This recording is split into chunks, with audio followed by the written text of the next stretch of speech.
prevent problems like you're going to see in today's video. Today's video, we've got a white line lesion that we need to clean up, and it's got some digital dermatitis, once again, that has colonized on that lesion.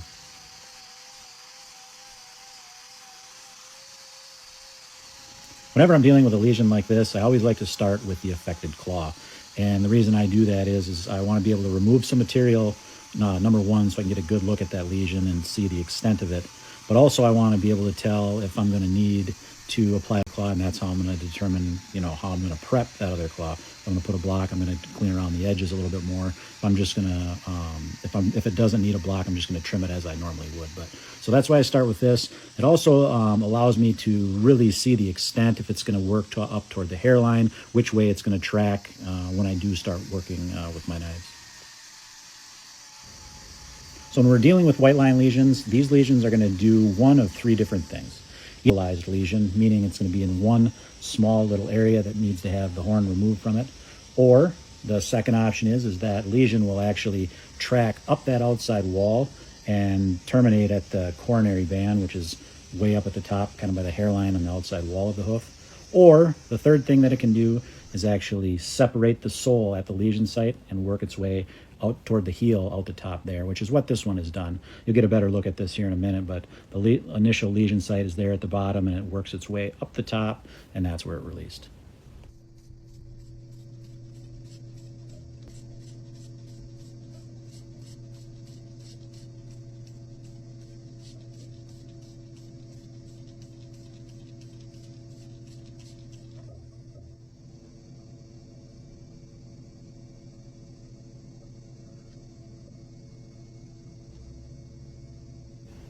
Good grief, who sharpened that knife?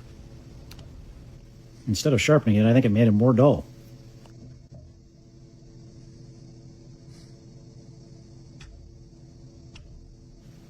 Well, that's better. So now what I have to do is I have to remove all of this loose stuff that's going to be around this lesion site. I want to work down slowly and just take the loose stuff and work my way up, clean the a little bit, take a little more. That way I avoid hitting any of that tissue that's underneath. I don't want to do that, especially when I'm dealing with a case like this where I've got some digital dermatitis underneath that. I want to make sure that I'm not doing any nicking underneath there to cause bleeding, because that's going to affect the outcome of the healing. So I want to take my time with this and not make any mistakes.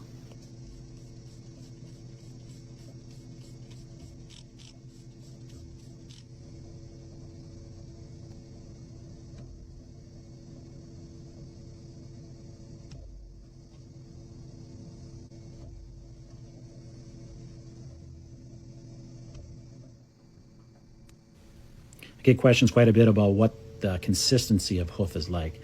The outside wall of the hoof has got the hardness or the consistency of, be like if you were cutting through a piece of hardwood, like a piece of oak.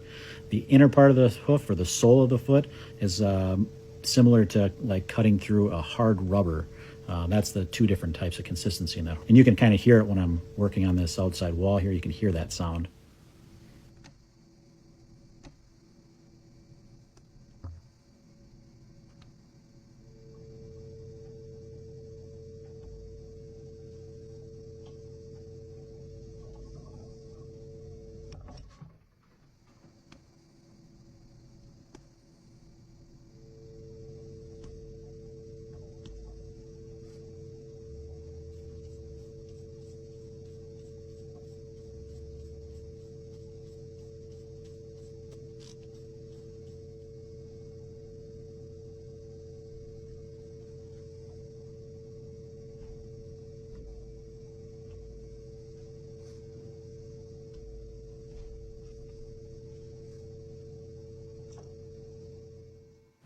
From this angle, you can see the new horn that's tried to develop in this lesion, and then you can see these little pockets in here of digital dermatitis that are starting to colonize on these different spots. And these are the areas that we got to get cleaned up so we can get a good solid layer of horn here and get this cow healed back up to normal.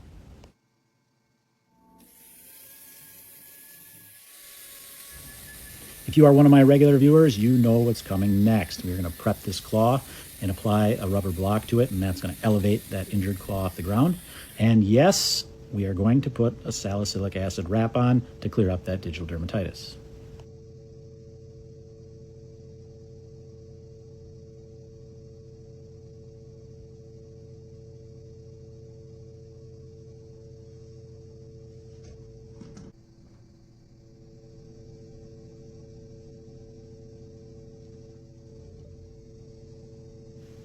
Salicylic acid sounds like something you wouldn't want to put on a foot, but actually it's a pretty common ingredient used in acne like that for humans, and it's it's going to help clear up this digital dermatitis and offer her some localized pain relief.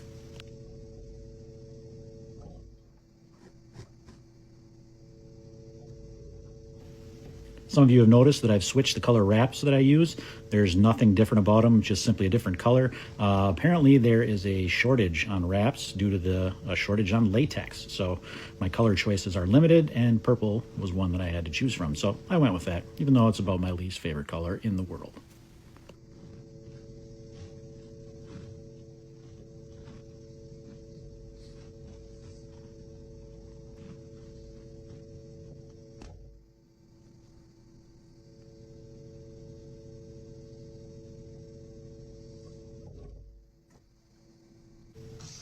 Sometimes you get some jagged edges with that adhesive that I use, so I'm just cleaning that up right now.